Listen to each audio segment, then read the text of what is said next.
Wendy, according to your charts, you have a vitamin D deficiency. The doctor wanted me to educate you on how to properly take a vitamin D supplement. So today I'm going to watch you demonstrate this to me so we know you can do this on your own. So first let's take a look at what vitamin D is and what it does for the body.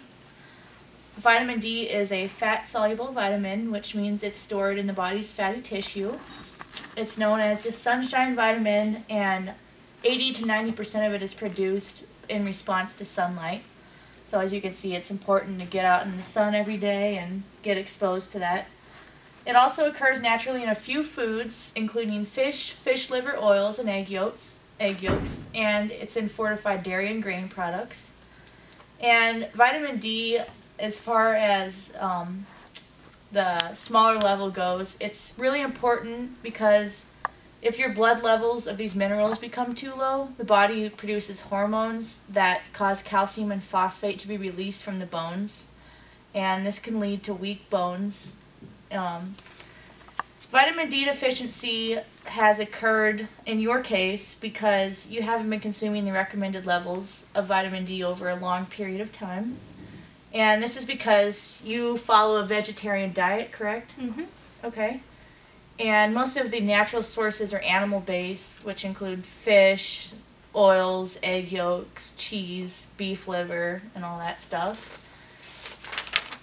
And because you have a vitamin D deficiency, this does put you at risk for depression, which is a short-term effect, weakened immune system, short-term effect, osteoporosis, which is long-term effect and can be devastating, and cancer, which is a long-term effect. And vitamin D deficiencies have been known to cause all sorts of cancers, and so just getting that, making sure you're getting the right amount every day is very important.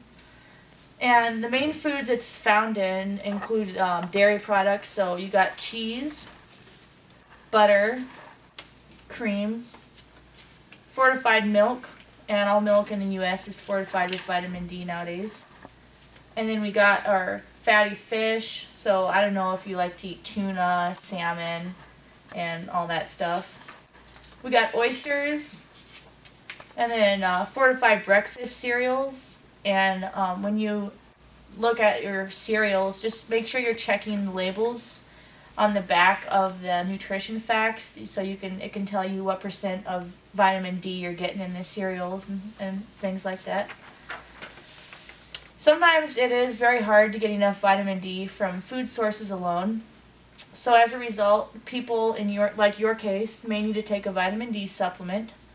And vitamin D supplement comes in two different forms. You have your D2, which is produced naturally when fungi are exposed to ultraviolet light from the sun or to artificial UV light.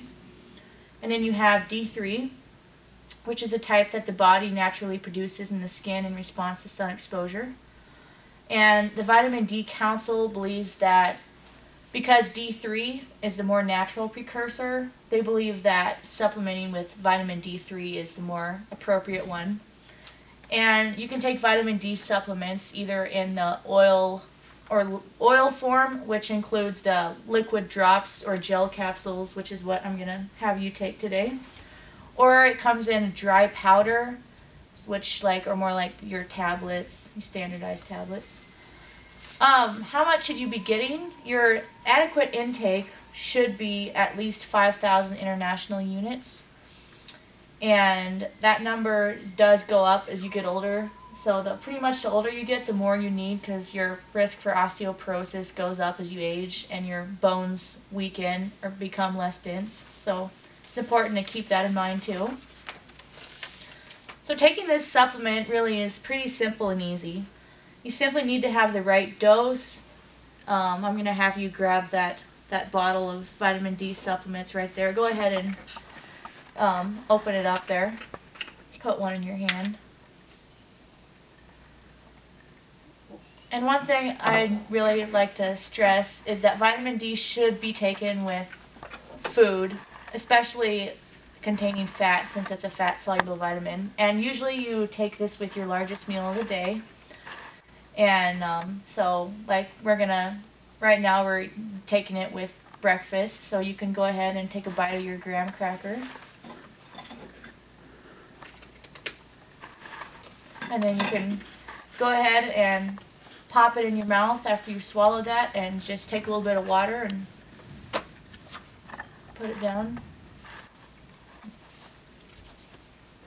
So on this vitamin, you don't ever want to take it on an empty stomach, because it won't absorb in your tissue if you do that. So pretty much it doesn't do any good if you take it on an empty stomach. Do you have any questions today? Nope, you got it all. All right, good to hear. So looks like you've demonstrated the correct vitamin intake today. Thank you for your cooperation. Thank you.